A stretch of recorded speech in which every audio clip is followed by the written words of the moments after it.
ఈనాటి కేంద్ర బడ్జెట్ చాలా నిరాశపరిచింది. నిరుద్యోగ యువతకు, రైతాంగానికి, ప్రత్యేకంగా ఆంధ్రప్రదేశ్ ప్రజలకు 25 మంది ఎంపీలు కేంద్ర ప్రభుత్వానికి, ఎన్డీఏ ప్రభుత్వానికి మద్దతు తెలుపుతా ఉన్నా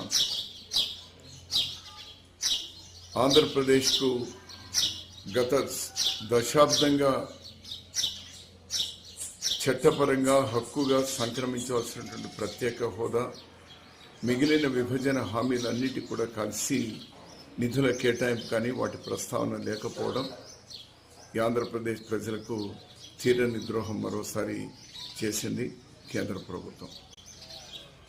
అలానే నిరుద్యోగ యువత కోట్ల మంది ఐఐటి, ఐఐఎంలో చదివినటువంటి వాళ్ళకు కూడా ఉద్యోగాలు దొరకనటువంటి దుస్థితి మొదటిసారి భారతదేశంలో.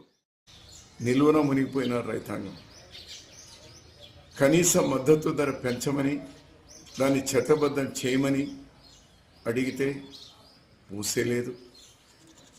రైతులు అప్పుల ఊబిలో మునిగిపోయినారు.